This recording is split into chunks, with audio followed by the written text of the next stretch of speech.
Quelle est la deuxième boisson la plus consommée au monde ?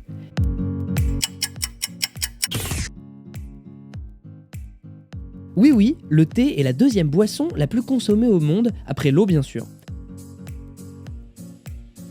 Mais quel est le type du thé qui est connu pour ses bienfaits sur notre santé ? C'est le thé vert. Mais quels sont-ils ces bienfaits ? C'est ce qu'on va découvrir ensemble sur notre vidéo.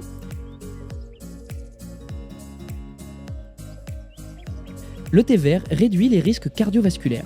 Il a été prouvé scientifiquement que boire du thé vert quotidiennement réduit le risque de compliquer des maladies cardiovasculaires grâce à sa richesse en antioxydants, catéchines, et en anti-inflammatoires, ce qui diminue la tension artérielle. Stimule le métabolisme et brûle les graisses. Une étude américaine a démontré que 12 hommes se sont entraînés 30 minutes en buvant des extraits de thé vert, ont brûlé 17% de graisse de plus que d'autres n'ayant pas consommé.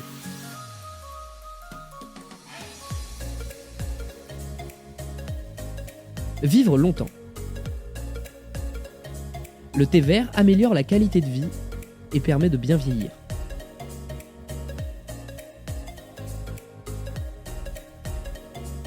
Réduit l'anxiété. Donc la prochaine fois que tu te sens déprimé, prends une bonne tasse de thé vert et dépasse tes malheurs. Protège contre l'Alzheimer.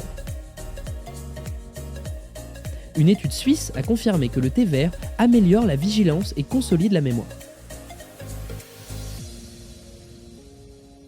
Le thé vert réduit aussi le risque de diabète. Améliore la digestion. Effectivement, le thé vert stimule les cellules qui participent à l'élimination de déchets, ce qui rend la digestion plus fluide. Donc si vous souffrez d'un trouble digestif, vous avez intérêt à adopter le thé vert. Pour la peau, le thé vert est un excellent allié pour la peau, car il permet de combattre les rides et le vieillissement cutané, et aide à préserver une peau douce et bien souple. Oui, le thé vert est bon pour notre santé, mais il ne faut pas en abuser, car le trop est l'ennemi du bon. Une première question, déjà la camomille, on la trouve où ? On la trouve un peu partout. C'est une plante qui vient du bassin méditerranéen, mais on la trouve un petit peu partout, notamment la camomille allemande qui pousse dans son jardin, chez tout le monde, éventuellement, et puis la camomille romaine, parce qu'il y a des camomilles. Oui, c'est ça. Camomilles. Et quelles sont les différences entre les deux, justement ? En fait, ce sont deux astéracées, c'est la même famille. En revanche, elles ont à peu près les mêmes propriétés. Sauf qu'il y en a une qui est quand même plus odorante. Ah oui, ça se sent, dans le ça frigo. se sent sur le plateau. Et puis, elle est plus sympathique d'aspect, c'est vrai. Ouais. Et un mot peut-être sur une anecdote avant de parler des vertus. Oui, alors, pourquoi elle s'appelle romaine ? Parce qu'en fait, elle vient du bassin méditerranéen et bien au-delà d'ailleurs des Romains. Au départ, en 1300 avant Jésus-Christ, Ramsès II en a profité puisque sa momie a été conservée en partie. Il y avait beaucoup de plantes, bien sûr, qu'on utilisait, des antioxydants comme la cannelle, le girofle, etc. Mais la camomille en fait partie. Donc elle a cette Oui, vertu-là. il faut dire que Ramsès II en profite encore, si j'ose dire. Et après, c'est parti vers l'Europe et c'est une plante qui est très très connue. C'est un peu une plante de grand-mère par ses deux propriétés principales dont on va parler. Alors quelles sont-elles ? Alors la première, c'est une plante sédative, calmante, qui améliore le stress et améliore le sommeil aussi. Ça, c'est la première propriété.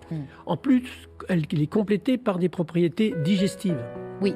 Voire anticolique, même chez les bébés, chez le nourrisson, c'est intéressant. On la utilise d'ailleurs aussi pour les dents en homéopathie. Camomilla est utilisée chez les nourrissons. Donc c'est une plante qui intéresse tout le monde. J'ai lu aussi qu'elle était très efficace sur la fièvre, Tout à fait. les migraines, les courbatures, la grippe, en ce moment, c'est d'actualité. C'est une plante qui agit tout à fait à ce niveau-là. Alors, on la prend comment ? Alors, le mieux, je pense, c'est de la prendre en tisane. C'est la tisane du soir, par excellence.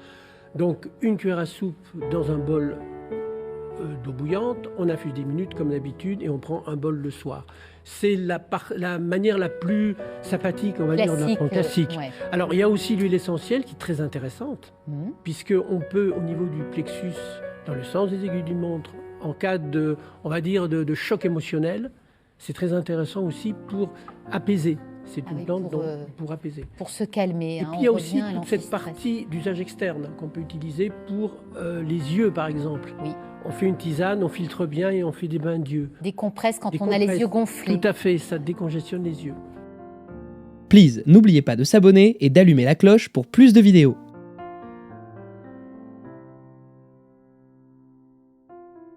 Merci.